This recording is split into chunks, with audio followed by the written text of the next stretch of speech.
Final session of the Lilburne 400th conference. Thanks to all of you for staying. We've got a terrific lineup of people here to talk to you tonight. As I said earlier in the conference, we were very keen that all the different currents, the historians, the activists, the reenactors, and people who've written novels, and in the case of Reverend Hammer, song cycle about John Lilburne, should be represented as part of the group of people who are carrying this tradition forward. It has no state backing in this country, so it's down to people in these groups to do it. So it's appropriate, I think, that we end this evening with a discussion of people who've tried to carry that culturally. I'm going to ask one question, and I'll introduce each of the speakers as I ask them to answer it. And we're going to start the discussion, and we'll come to you shortly in the course of it, so get your questions ready. I'm going to ask each of the people here what it was that inspired them about the English Revolution, what interests them about the English Revolution, about the character of John Lilburne, and get some responses about what they did. And the first person I'm going to ask is Reverend Hammer, whose song cycle, Freeborn John, is an absolutely magnificent piece of work. We played the Bonnie Bess's track right at the beginning of the day, and later on we'll be closing us out with some songs from that album. But first of all, Rev, what was it that drew you to this? Well, it was. It wasn't the politics, and it wasn't the history. In the early 90s, I heard an album called The Legend of Jesse James that was written by an American songwriter called Paul Kennedy. And it was a brilliant album, and it told the story of Jesse James's life through a series of different characters, people that would have been there with him at the time. Levin Helm from the band played Jesse, Johnny Cash played Frank James, Emmylou Harris played Zerelda James. It was a wonderful record, and I liked the idea of, as a songwriter, of that challenge really. And then I got a bit stuck because I needed a hero really to write it about, and I wanted an English hero. And Clannad had done Robin Hood to death, so I had to leave that alone. And then there seemed to be this massive gap for me between Robin Hood and the England 1966 World Cup squad. And I was thinking, somewhere in between, there has to be somebody. And I quickly dispensed with the idea of Winston Churchill, jazz funk years, and it was a dear friend of mine, Mark Chadwick from the folk punksters, the Levellers, the rock band, who said to me, "You must do it about John Lilburne, you must do it about Freeborn John." And that started for me what I can only describe really as an odyssey really of meeting all sorts of strange people, wonderful people up and down the country while I researched this for 3 years, including the really wonderful, I would like to mention, I don't know if it's been mentioned today, but the only book that I could find in the mid-90s, I know we've got tables full of great books up there now, but in the early 90s when I was looking into this, the only book that I could really find in my local library was the book Freeborn John by Pauline Gregg. And Pauline was already in her 80s then, but I managed to track her down. She was in a retirement home in Bristol. And that was a wonderful thing, and it's a wonderful book. And I did a terrible thing. I thought in my arrogance that I deserved to have this one book more than anybody else living in the city of Exeter, so I refused to return it to the library. and I've still got it, but I'm not allowed to take another book out of the library. So it was the need. I was looking for a hero really, and my interest in what's happening here today, in the history and the politics and the ongoing tradition, stemmed from that really. It was a songwriting interest, trying to find a great hero, and I think he is a great hero. But I also found when I was writing the album that for me, that his wife, Elizabeth Lilburne, was equally as heroic, if not more so in many ways. And I know there are very few pictures, I've never even seen the pictures of Elizabeth, I don't know if anybody has, but in many ways that should sit right up there for me, next to that. And listening back to the record now, I think I in many ways was more influenced by how she must have felt. I know we've said today, many people said today she was very supportive of him, and I'm sure she would have had to have been. You know, we're talking about somebody that had 10 children by him, and this is a man that was barely out of prison most of his life, so that in itself was a minor miracle. But But I think the other side of it that never comes across in anything that I've read so far is that there must have been times in their married life where she must have just wanted to say, for Christ's sake, could you just shut up this weekend? Could we just have a normal family holiday like everyone else? So I think she was an amazing character, and I do hope, going forward, that actually she gets the recognition, because I really think in this case, without her, there was not him.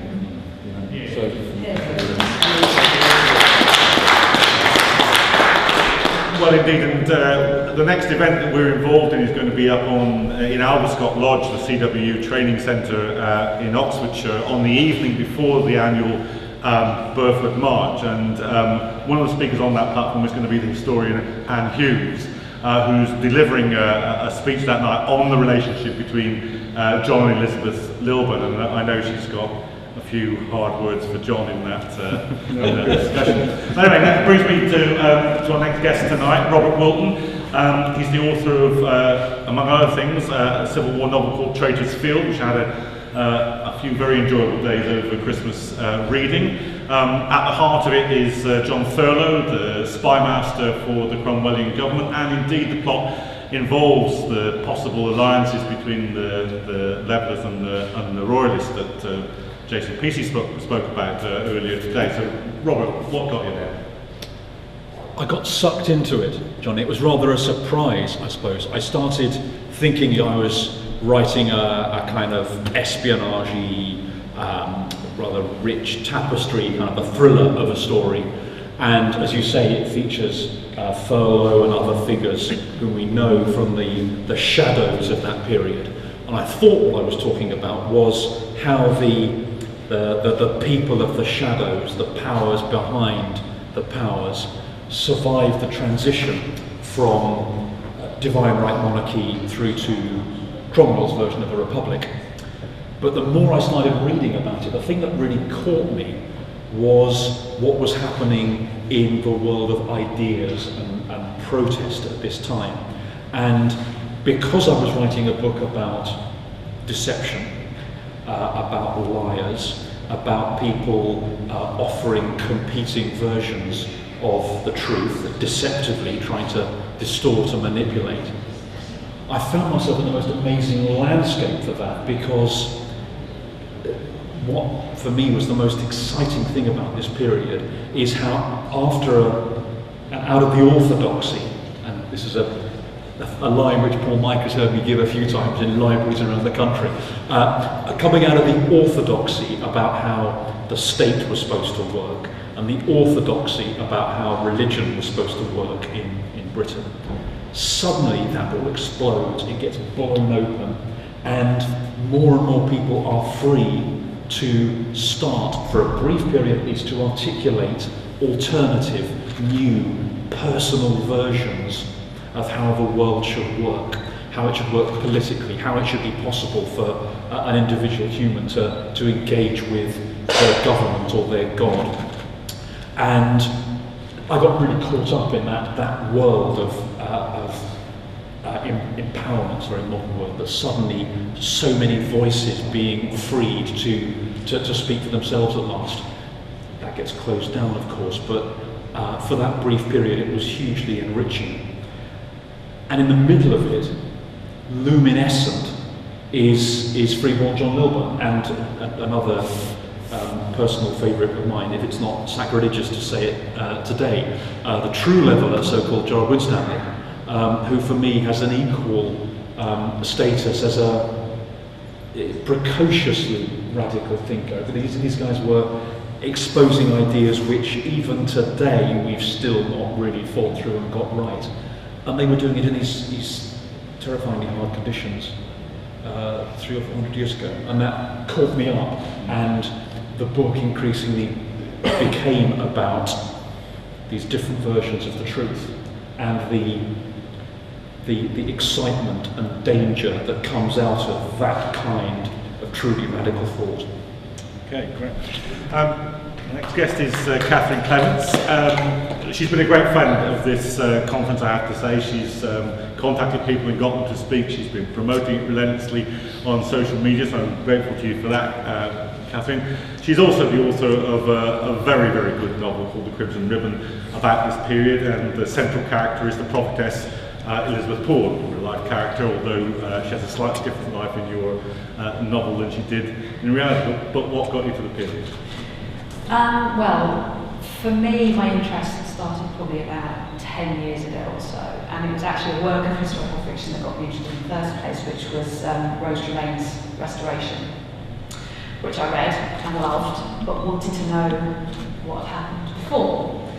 So I started reading around, the Civil War and Oliver Cromwell, and like people have already said, and like people have been talking about a lot today, just became absolutely fascinated by the 1640s really, and the whole Civil War period, the explosion of ideas, the things like the sort of sudden explosion of printing presses and the free press that allowed the dissemination of those ideas. I read Christopher Hill's World Turned Upside Down. That I think, whereas I first came across a lot of the radical political ideas and the radical sects, religious sects and stuff, and all of that just drew me in, as you say, I just became really fascinated by that. The thing that stood out for me, I think, was about the role of women at that time. And I first came across Elizabeth Poole in a biography of Oliver Cromwell, actually. She was a prophetess who appeared before the Army Council to talk about her visions to do with the fate of the king, just before the trial happened. And people don't really know who she was, why she was there, how she got there. This relatively unknown person, and that question that historians haven't been able to answer just fascinated me. So that started me off with her. And then researching her then led me to thinking about the fate and the position of women in that period and during the war years. And I think it's safe to say, it was a period where women were able to have a voice a little bit more, and there were women who were politically involved. Elizabeth Lilburne is a very obvious one there, and I think you might have just given me my next novel. But thanks for that. But there were some amazing examples of sort of women with very strong voice trying to have a say politically in a patriarchal society. And alongside that, I was researching witchcraft and the witchcraft trials, the Hopkins and Stern witchcraft trials, and was just very struck by how any woman who tried to act outside of social norms was called a heretic or licentious. Martin Brandt made the point earlier, the devil's whore, or was accused of being a witch, basically. And for me, as obviously a modern woman, that's just something that interests me. And so really, it just went from there, and the story became a fictional story, but based very much in those ideals and it's a backdrop, at the time. Really. Okay, thanks very much. Finally, Michael Arnold, who's the author of not one, but a series of novels about the Civil War, whose central character, and I just want you to pause and take a breath here, he's a royalist, Captain Innocent Striker, which I have to say the first name is not entirely a description of his character. Michael, why is he a royalist? That's why I'm dying to ask you since I read the novels. The answer to that is several-fold, I suppose. So, shall I answer the why? Yeah. I suppose I come at this from the wrong angle. I suppose we mentioned earlier about people not being sort of taught the Civil War period or the sort of mid-17th century at all in schools, or not very much. Well, I'm one of those guys, and I was very fortunate. I am very fortunate to have a dad who's a history buff. And so he sort of dragged me around castles and battlefields and that kind of thing, much to my sister's joy, as you can imagine. And I suppose I picked up a little bit of an interest in the period, in many different periods of history, but the Civil Wars especially, I suppose. But I was very much a, Cavaliers and Roundheads kind of, isn't that exciting kind of thing, and not really knowing very much more about it. Like I now find, probably most people, not in this room obviously, but if you ask people in the street. So I was coming at it from that point of view. I'd read a lot of historical fiction. It was the stuff, or some of the stuff that I like to read, on the commute. I'd also driven through a place called Cheriton, which is right by where I live, many, many times to work, because I was going towards Winchester from Petersfield, which is where I live. And there's nothing really, there's a plaque there now, but of course there was a fairly major, very important, if relatively small scale compared to, say, Marston Moor, battle at Cheriton.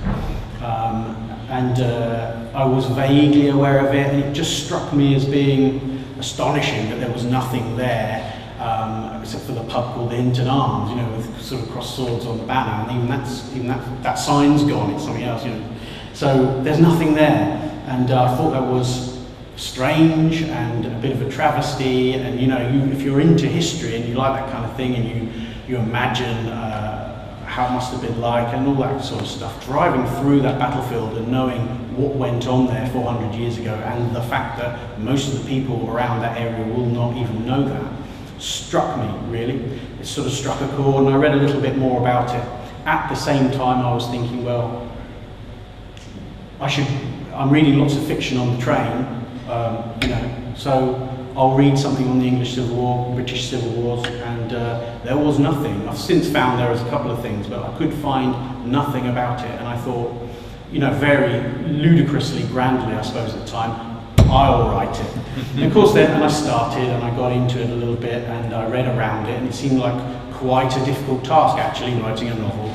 And then I was actually sent to Sheffield for work, and so I was there living out of a suitcase, so I had nothing to do in the evening, so I wrote the first book, Traitor's Blood, sat at the bar in the Sheffield Hilton in 2008, 2009, and I suppose around that time I would have seen The Devil's Whore as well, and I'd grown up watching Sharp as a kid on TV, and I just loved all that kind of stuff, and it seemed logical to write a novel based on the Civil War. Of course, I then come to it knowing nothing, so I've had to learn it all. And actually the joy of doing the series is with each thing that I'm writing, as the chronology takes me on per novel, everything there is new. So I should say, this has been an education today for me actually, because I haven't reached, in fact Lilburne's in it. I think he's in the first one, at least he was in the first draft, so he might have been killed off by the editor, I don't know. I should read my own books, but as you can imagine, there's nothing worse as far as I'm concerned anyway. I'd rather read someone else's, but because I know what's going to happen, I should say, not because they're terrible.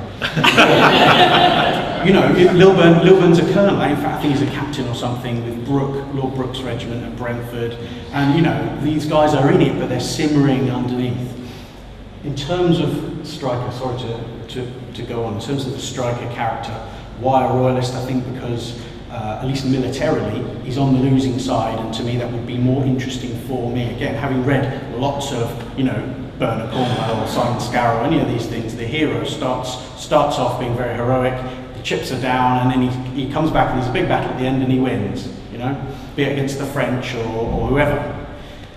In Sharp's case, and I thought it would be a lot more interesting actually that perhaps in the early couple of year and a half, the royalists win most of the time, at least the pitch battles, or at least their draws, and really it's only sort of 1644 onwards where the big pitch battles are going the wrong way for the royalists, and actually wouldn't that be a lot more interesting, hopefully for the reader, but definitely for me, if I have to figure out how to still make this central protagonist lose every time, or most of the time, and how that's going to play out and what happens to him.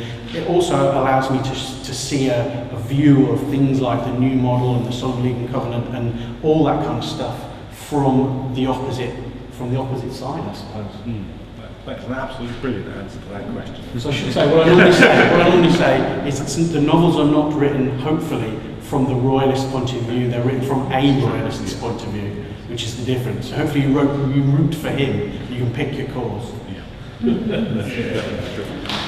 Well, look, I don't want to monopolise this, I want you to have your say, so if you've got any questions for the panel here, stick your hand up and ask away.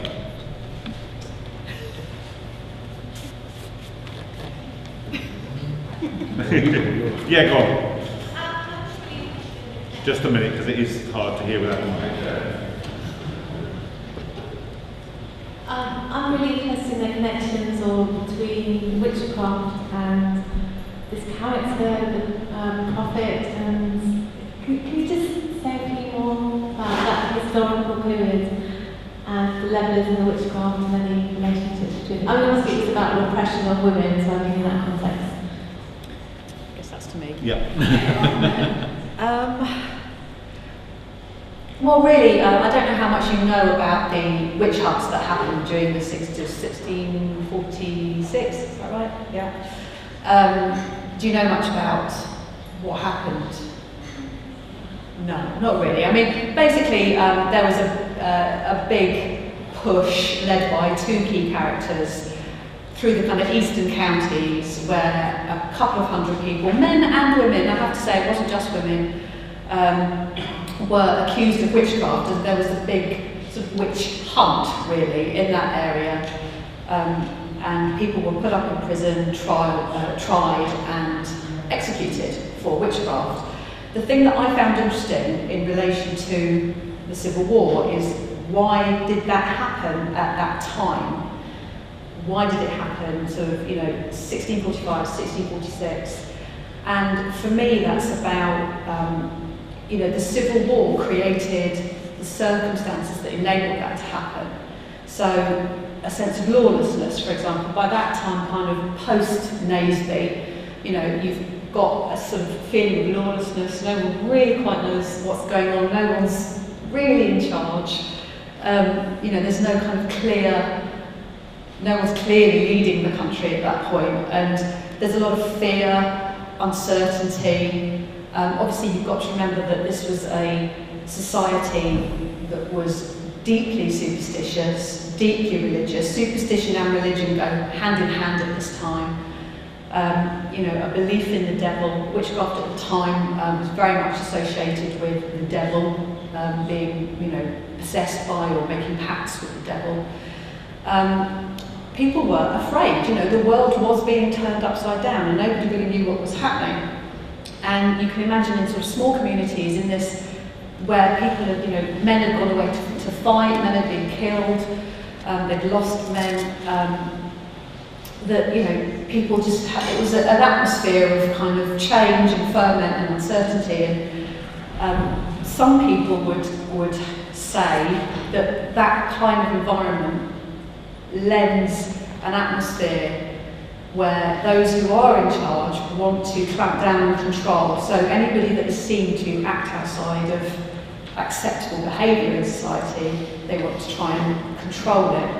Or even a lot of the times it's things like neighbours fighting against each other, grudges that have been held for a long time, accusations of well, oh look, my cows have died, it must be, Mrs. Widow so-and-so from next door, who, who's always been nasty to me. It was literally that level in the kind of, country environment. But I think that really it was the kind of atmosphere of the time. And in relation to her connection with the levellers, I don't really know what to say about that actually. I mean, with that one particular character, Elizabeth Poole and the prophetess, there was an explosion of women at that time claiming to be prophetesses, and some of them tried to have a say politically, tried to use their visions to make statements about what was going on politically, and a lot of those women were accused of witchcraft.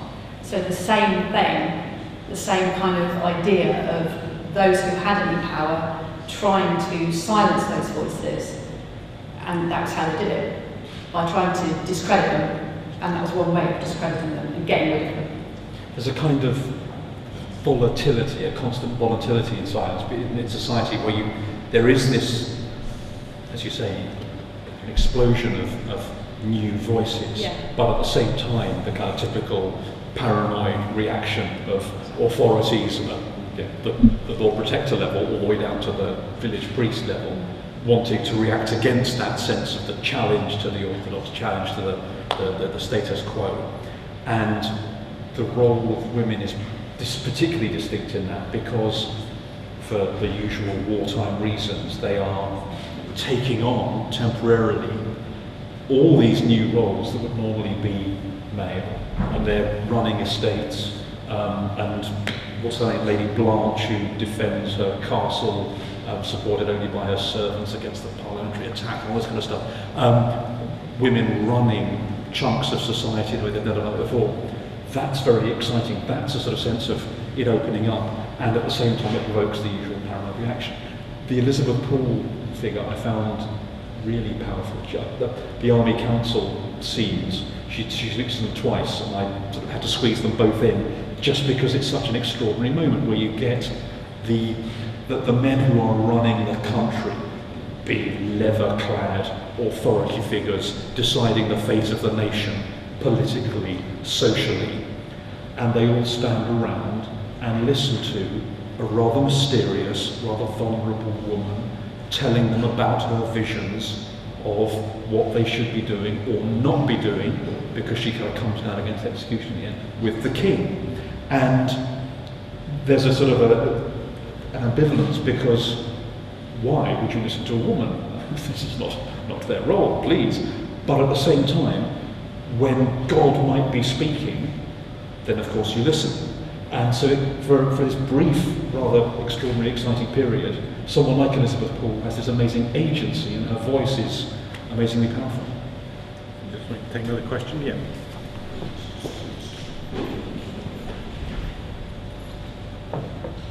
I think one thing about the role of women on all sides of the Civil War at that time was that there was this sense that they could actually go out and do things in some ways, but also a lot of them.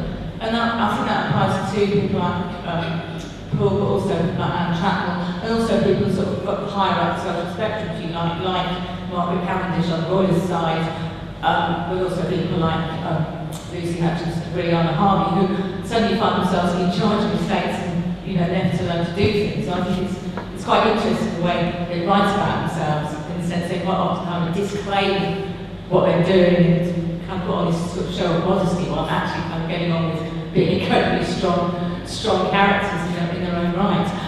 What I wanted to ask about was that historical fiction is a very kind of fashionable genre these days. I mean, largely I suspect because of the success of Wolf Hall and Bring Out the Bodies, and I wondered in what sense that kind of genre writing has influenced any of you, and has it sort of altered the way you think about what you write?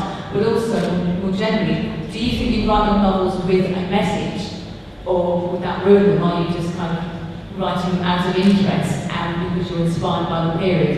Or do you think you kind of want to put out some kind of message about what you're writing? Michael, do you want to come back? Well, the Wolf Hall question for me is very simple. Nothing to do with Wolf Hall. Haven't read it, know of it, but I don't know when that came out, but I think it was probably after anyway that I was into it. I wrote or write my books because that's the kind of stuff that I liked to read. I like to read it a lot less now because I read it all the time, interestingly enough. But yeah, I used to love reading historical fiction, and it was a good window. I thought, if you take it obviously all with a pinch of salt, because ultimately your storyteller is a storyteller.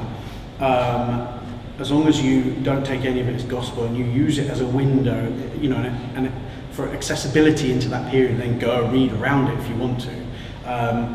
Then that's what it's for, and that's still why I write them, and that's really the only message I have. This period is a really exciting period and really, really important period, and we don't know enough about it.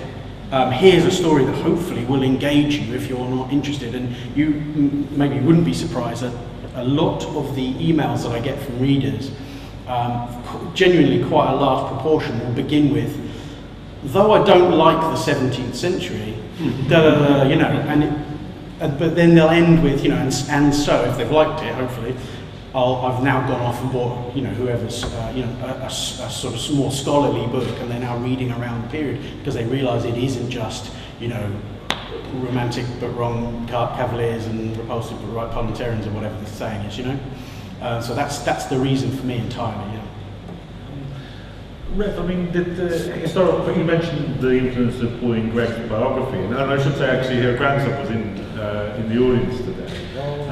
But historical fiction, did you read fiction around the time? Did it have an influence? I did some bits. I will say, in terms of you saying, was there any kind of popular thing that we latched onto? I would like to say about the record company that put the Freeborn John out. I bet they wished to the bottom of their bank account that there had been something more popular that I'd latched onto, and it was so niche to them that I was saying to somebody earlier on that it was supposed to take a year to record, and it had a budget of £10,000. 3 years later, £25,000 later, I was finally called up to London to go and meet them about what they called a production meeting. I don't really know what it was, but it was basically to get your wrist slapped for taking so long. And I walked into this room, and it was full of young media types that were waiting to promote this, and they had been for a couple of years. And I caught sight of a memo on the desk that somebody in fairness to them, they didn't intend to see, but it said 11 o'clock meeting with Rev Hammer concerning Freeborn John, or should I call it Stillborn John? Because it hadn't moved on in time. So I think the answer to your question, I should have limited on to something a little more popular in the first place. I did read various books around the time, but for me, the whole thing really was about, I was trying to bring Pauline Gregg's book to life. That is one of the scholarly books that you allude to there, and for me, what I really wanted to do was to have that book reprinted, and for the CD to come out with it and to be stuck on the back of it, by way of saying that actually this book is fantastic, and this album is an afterthought really compared to the greatness of this book. But there were lots of problems involving VAT not being payable on books but being payable on CDs, and they wouldn't put the two of them together, so we didn't do it. But so in many ways, no, it was really about me trying to bring that scholarly book to life and just trying to be, I guess, populist with it, trying to look through it and trying to make songs out of some difficult discussions. Well, it's a standing thing. Pauline Gregg's book came out in 1961. There hasn't been another full-length biography of John Lilburne until the one that Michael Braddock is currently working on, which will be out in the next year or so, for those of you that heard him speak earlier. Robert, historical fiction that influenced you, or that you admire about the period? Read lots of bits and pieces. For me, the stimulus for this, what I thought I was doing, going back to the idea of was there a message, I thought I was writing a book in praise of civil servants. I had this, I'm a lapsed civil servant myself, and I started my career working in a glamorous bit of the Ministry of Defence, and I learned from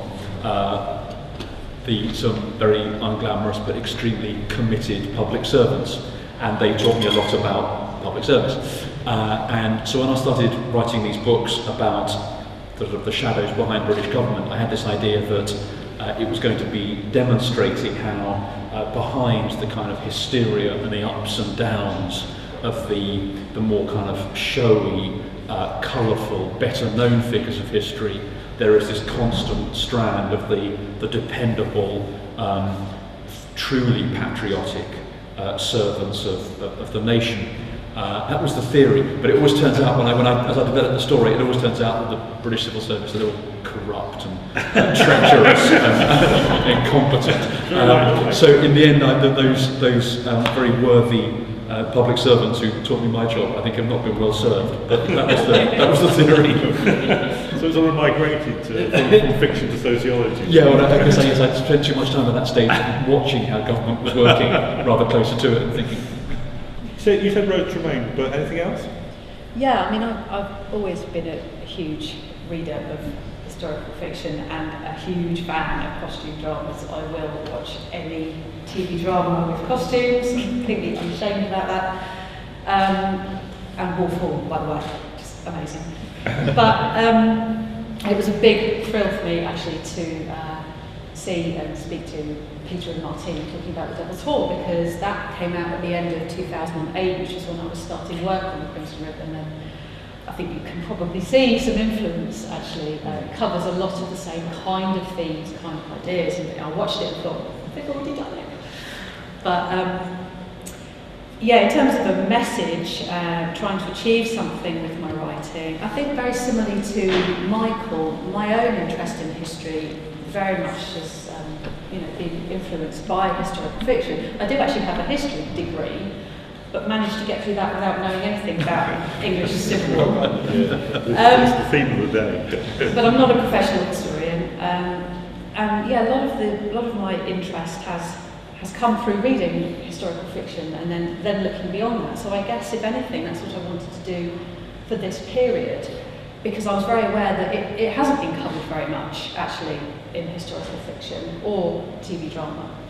I've shot myself in the foot by not writing about Tudors, because Tudors sell more than any other period, followed by Romans, I think it is, yeah.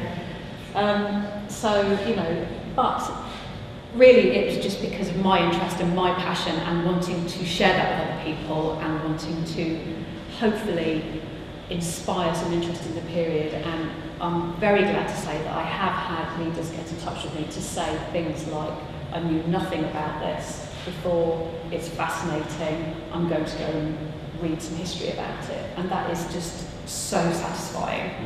But essentially for me as a writer of fiction, ultimately I am a fiction writer, so it's about story, really, at the end of the day. Okay, anybody else? Anybody else? Yes. Just a point. Is there any continental European figure on the parliamentary side in the Civil War? I know that a lot of people know Prince Rupert of the Rhine fought with the Cavaliers at Charles I. If I'm right, a man called Samuel Hartley, who was on the parliamentarian side. Do you know anything about this? Was he a significant European figure on the parliamentary side of the Civil War? Samuel Hartley, do you know anyone about it? Was he the chap who was involved in codes and ciphers? I think so. Yeah, I think he travelled quite a bit, but I don't think he had the profile that Rupert did. But I mean, this is something I know you're very experienced in, Michael. The fact that a lot of the soldiers and figures had learned their trades in the 30 Years' War, so they're products of a European set of experiences. Yeah, and there were loads and loads of non-UK, if you like, people who'd come over as mercenaries to fight because they're chasing, the coin, or as I think. Is it your central character is one of them? Yes, but I mean non-English or Scots. Yeah, there are loads of English and Scots, and in fact loads and loads of Scots actually. Sort of soldiers of fortune who've been over fighting for either the Swedish Empire or the Danes or the Dutch, or the Holy Roman Empire if they're Catholic. Generally speaking, but there are also, troopers, cavalry captains, that kind of thing, who are brought over. There was a famous, at the time anyway, a Croatian cavalry captain called Carlo Phantom, if you've heard of him. He was a sort of notorious mercenary and ravisher of women, and was, I think he swapped sides a couple of times, and the parliamentarians put up with him for a long time because they needed his expertise, and I think it was Essex that was on record for saying, I know that this is a bad apple, but we need to put up with him because of his skills. But in the end, they string him up, I think, at Oxford for rape, actually. But he was pretty notorious. There are a lot of those, yeah. But I'm not sure how senior they were. I do know though there were quite a lot of artillery experts who were sort of French and Dutch, who had lots and lots of experience because they were in very short supply in Britain. Claire, and then we'll... Thank you very much. It's been an absolutely fascinating day. I wanted to say publicly while Catherine's here that I just think the Crimson Ribbon is just one of the most enjoyable and interesting books that I've read. So thank you very much, Catherine. Now, I know it's not a 100% accurate story, but of course, as you said, it does come from, some historical facts that you've been able to weave together. And of course, people think that two women having an affair may be completely unheard of at the time, but it's not. It's more the case, I think, that women's stories aren't told. Not least, women of same-sex relationships are not told. Of course, history is written by the rulers, the ruling class, often mostly men. So I think it's a very important work that you brought out. So just in terms of a question, really, what other lesser known and very important stories would you say need to be told, whether it's through, writing or music or I don't know, what else can you point us to? Thank you very much. I can feel Catherine exhaling there, but deeply. But go ahead, and I'm going to ask, seeing it's an absolutely terrifically unanswerable question, I'm going to ask everybody to answer it as well as you, so good. Well, yes, that's a huge question, isn't it? I think what I like doing is, I do like finding lesser known women and trying to tell their stories, their untold stories. And a lot of the time, as a novelist, I find that women are much less represented in the historical record, which gives me a lot more space to make things up, frankly. And that's the fun bit, it gives me more room. You referred there to, in the Crimson Ribbon, I don't stick exactly to the historical record, but my defence of that is always, well, I'm a novelist and it's fiction, so frankly, get over it. Elizabeth Lilburne. I think, yes, a novel on her would be amazing. I honestly think she is amazing, and there's quite a lot of, documentary evidence or writing to suggest exactly that, that there's plenty to go on. But a bit louder than Robert. I try to fit into the historical framework as much as possible, because most of the people reading historical fiction books tend to be extremely knowledgeable about historical fact, which is annoying in some ways. Makes things rather harder than it might otherwise be. Put it on the motorbike. But then it's a fun challenge. But I want as much as possible the books to seem real, to seem credible, because if we're trying to sometimes, for example, with the story of the women in your book, Catherine, to tell stories that aren't the specific stories of specific true people, but they're truths about how humans were living at that time that need to be told and should be told. And in order to do that most impactfully, we want to be credible. For me, the sorts of stories that need to be told it's about the humanness of the stories. What always strikes me, the more I read into any incident or bit of this, is we come at this from movements. There were royalists and parliamentarians, and there's Catholicism, Protestantism. It's all about movements and theories and big groups of people acting apparently according to some kind of very grand guiding set of motivations in large numbers. What I find interesting is the human decisions that are influencing each of those actions, the human decisions that make a man stand at the front of a block of pike, and what that experience, what that moment is like. The astonishing set of psychological circumstances that would lead Elizabeth Poole to find herself in the middle of the Army Council. For me, I had just a tiny stab at Gerard Winstanley and trying to imagine how you get to those ideas. And as I say, these are ideas which, frankly, today we have not begun meaningfully to accommodate as we engage with our world, the way that we treat the natural world, the way that we treat each other, could frankly benefit from reading Gerard Winstanley a bit more closely. he came to that 350 years ago, and I would love to know how, because the idea that one human could get to that seems extraordinary to me, but he did, an actual human actually did that, and I find that wonderful. And I should at this point say that the historian John Gurney, who would have been a speaker at this conference had he not died in the course of the year from cancer, he wrote a magnificent book on Winstanley, which I think is at the bookstall at the back there. Last answer from this panel, Michael. I think in terms of other, outside this period, stories that need to be written, I have no idea, and I'd love to know what they are. I think that's the constant search, isn't it, for something new to write about. I'm sure it's Tudors. It's probably Tudors. I mean, the answer's Tudors and Romans, yeah. But I think the whole part of the reason that I write the series that I do is partly, as Robert says, it's from a low level position. You're seeing everything through the eye, we've only got one eye, the protagonist. You're seeing through his eye, and he's just a captain. It's not, though people like Prince Rupert and Cromwell now in the new book and various other sort of grandees are in it, they're obviously in it. None of it's really from their point of view. It's from, as you say, why are you there in that pipe block? What the hell are you going to do? And what does it smell like? And how does it feel? And all that kind of stuff. In terms of the stories, even though I set out to have this sort of, some big exciting battles and that kind of stuff, because really I didn't know any better, and I thought that would be fun to write.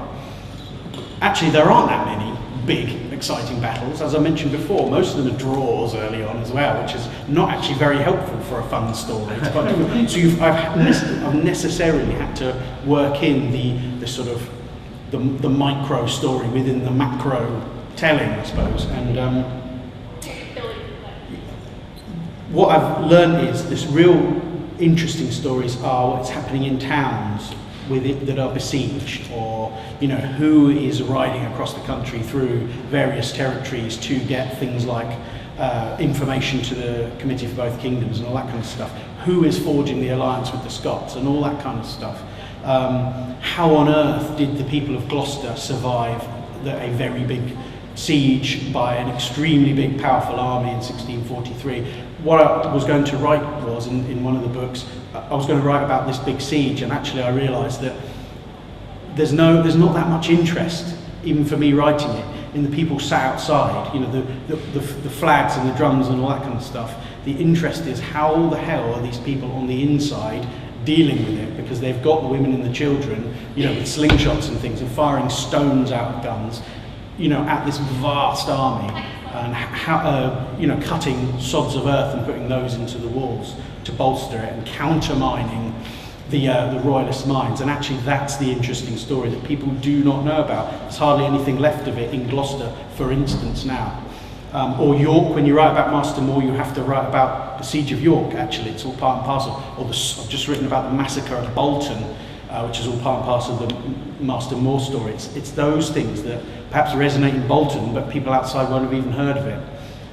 They are the stories that need to be told, actually. And though they are not, you generally find overly commercially viable, I think it would just be a travesty to tell the story of the Civil Wars and not tell those stories, because actually they're the ones that matter.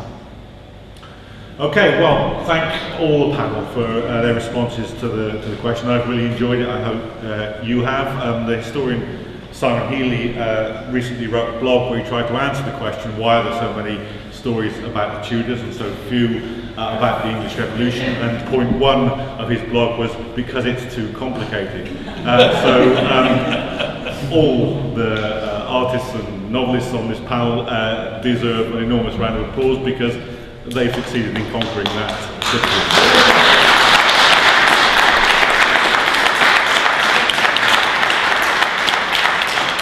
Okay, so just to round out the evening, there's something going to happen which is the first time in the day when I have absolutely no idea what it is. But Stephen Burton, who is otherwise Bishop Bray, is now going to come on and tell you a few things that you probably aren't going to want to hear. And then after that, the Reverend Hammer is going to play out a few songs from the Freeborn John album, and that's not to be missed. So stay where you are. And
news books have arrived.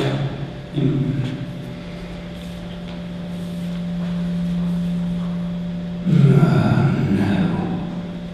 Lilburne again. Ever since he married that Elizabeth, they've had 10 more of the little devils. They're just fornicators.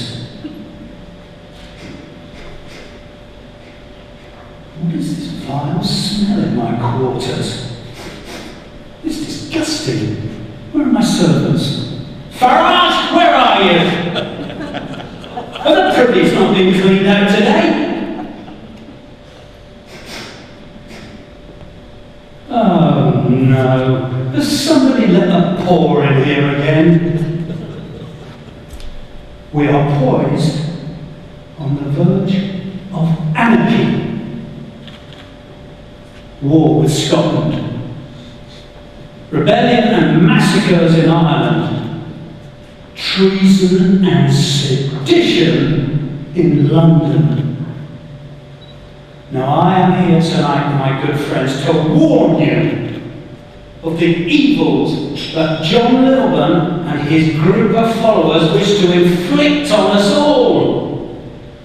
And that's not only do they intend to have income for the many, but they intend to level society in general. How preposterous. Give your servants more time and money. Then watch the taverns fill up with idle drunks as the great prosperity of this nation goes to ruin. And it will grind to a halt. And if you do not heed what I say, we are heading for trouble. Big, big trouble. We face a world that is turned upside down. You men out there, you will no longer have authority over your wives and children. You women, and I'm sure you'll love this, will lose the comfort and security of the paternal blanket. Your children, they will no longer leap to their feet in fear and awe in your father's presence. And when you can no longer beat them into a healthy state of subservience and submission, they will run wild like foxes. Your servants, they will become unruly, belligerent, and idle. They will no longer bend their knee and doff their cap to you. Who am I, did you say? Who am I? Do you not recognise me from the news books before the war? Mind you, I've lost a bit of weight since then. Let's turn around to see if you've seen the profile. No? Well, I am Bishop Bray. No bishops! No bishop, no king. From the court of the Star Chamber. Now, normally at events I have to explain to the audience that the Star Chamber isn't something that Simon Cowell's just invented for a new show. Now, how do I know so much about Lilburne?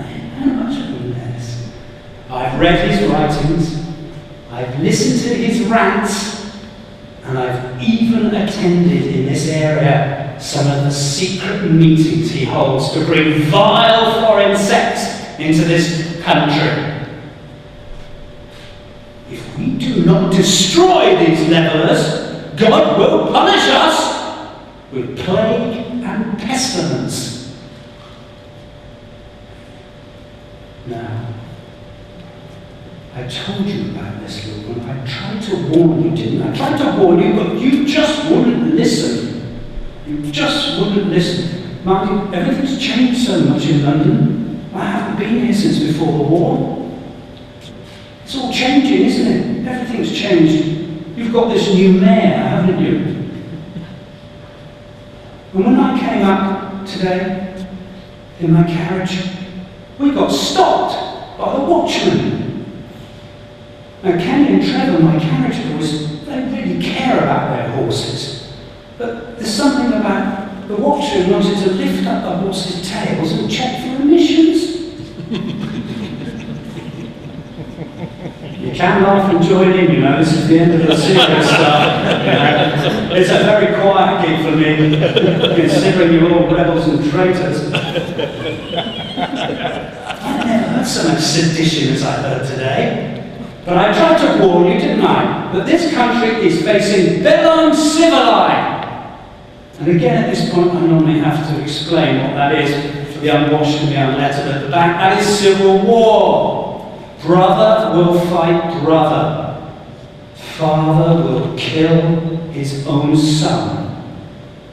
But now they are all united again, entwined in the nakedness of death, in grave pits on 100 battlefields in this country. Our towns and cities are burnt and destroyed. The king, our king, God's anointed on this earth, as I have told you, sits in chains, sold by the Scots to the pretend parliament, just like Judas Iscariot betrayed our Saviour. Now, even the fox and the hare have fallen out. Those great bedfellows, Oliver Cromwell, the bankrupt brewer of Huntingdon, the man that ran at Marston Moor, and John Lilburne, the seditious libeller. Now they are further apart than a strumpet's legs. And now we have this new model army. New model in their bright red coats with their pockets stuffed full of coins. My coin from my palace, from my paintings. But even these levelers, God has deserted them. And they sit imprisoned in God's own house in Burford, ready in the morning to bite on the executioner's bullet. Now, I was no friend of John Lilburne and the Levellers, no friend whatsoever, but he was an honest, honourable man, and I was a fair enemy. But these new modern army and this Cromwell, shoot your own side. I prove my case. This is what will happen. We will face utter ruin. And if you want to hear the rest of what John Lilburne got up to and all the rest of the music, you're going to have to come to Devon in the summer to the Beautiful Days Festival and see the whole show. This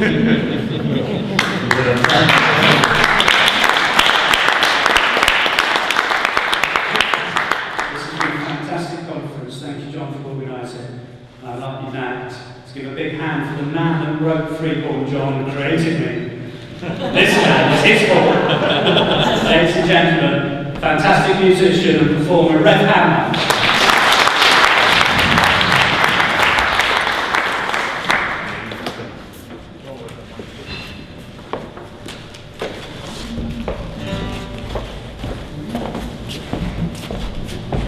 Well, thank you very much. It's one of the more interesting warm-up acts, 17th century standing up.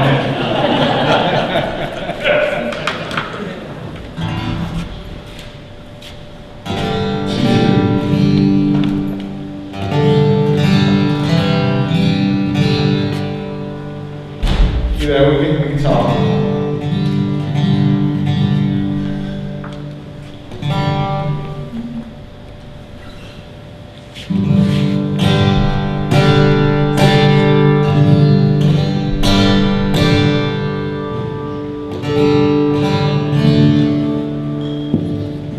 Are you going there? Yeah. Okay, I'm going to, obviously the album's very long. It was a recording really for many different voices, so you're going to have to forgive me as I play the part of men, women, various chorus line things, all without costume changes, so this is all to be lived in your imagination. I'm going to sing one song, which is one of Lilburne's songs. On the album, I modestly took the role of Lilburne for myself and then farmed out the other lesser roles. I'm going to start with where it started for me. It's kind of odd, really, in as much as the album's full of music, a lot of it orchestral and large sort of ensemble rock music, but I'm kind of back now how it started, how it was written in a bedroom on an acoustic guitar. So here we go. This is England's New Chains.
story.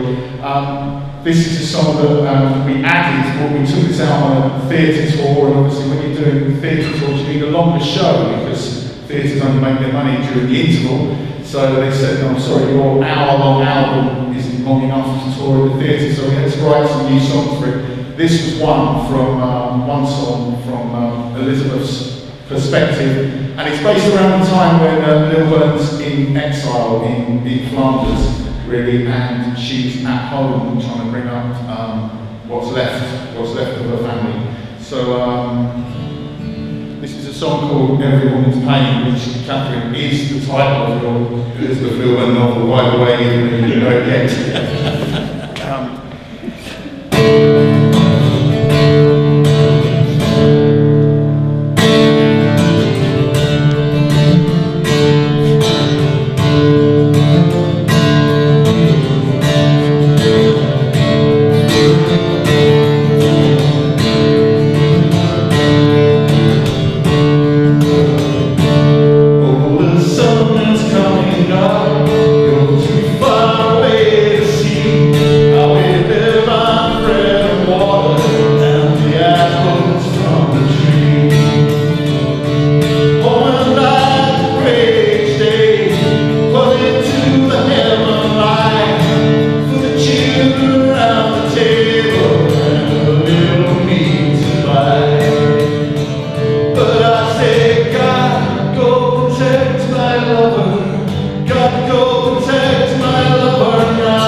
I missed it earlier on, I gathered from what John was saying that they played the Bonnie Bessies earlier, and I'll do that now. This is obviously a very Bonnie Bessies light version, because full choir on it, and the marvellous, fantastic Eddie Reader sang it on the album. I'm afraid you'll have to make do with me. I've actually never sung this before because I didn't have to, so I had Eddie Reader there to sing. And so everyone, we give it a go. If you latch on to the chorus, which is we are Bobby Besses in the sea green dresses, and we spit on your abuse of this power. We say free on this John from the tower. If you feel like joining in, or as the Beatles used to say, those in the expensive seats just rattle your jewelry, that would be fine. But this concerns the time when Lilburne's on trial once again for his life, and Parliament is besieged by the women of London who harangue and spit and harass the politicians of the time. All good stuff, and maybe templates that need re-looking at. Anyway, on business.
From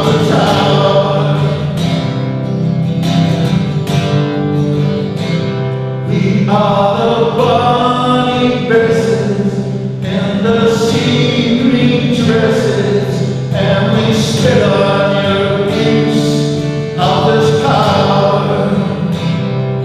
We set free on his job from the tower.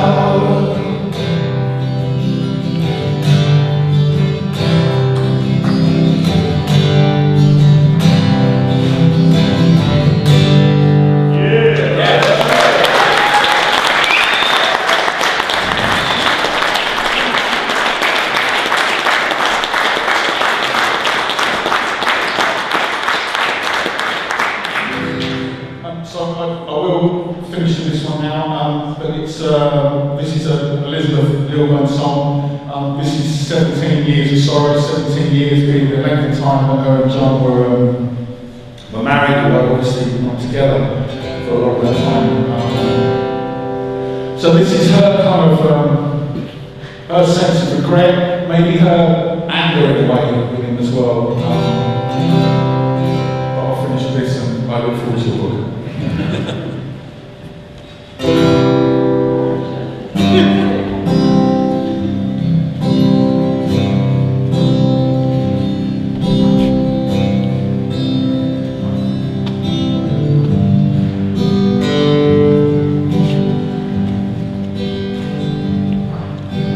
17 years of sorrow pierced my heart. 17 years of sorrow pierced my heart. My only regret is for the time we spent apart. 17 years of sorrow pierced my heart. You said you neither love a slave nor fear a tyrant. While all these days you've been more a slave than most. Chained by your own ideas of freedom, till you left the ones you love the most.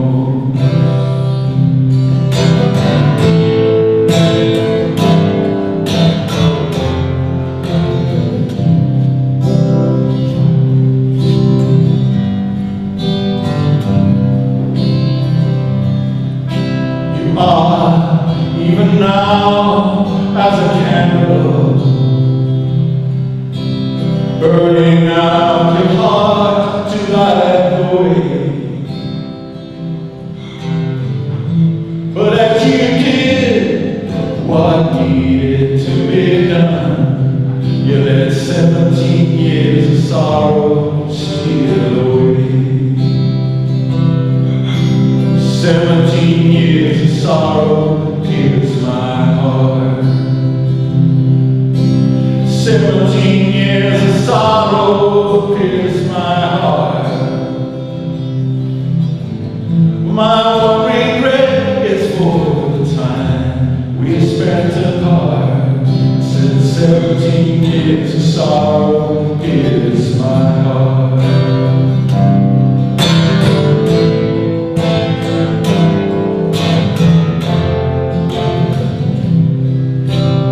17 years of sorrow.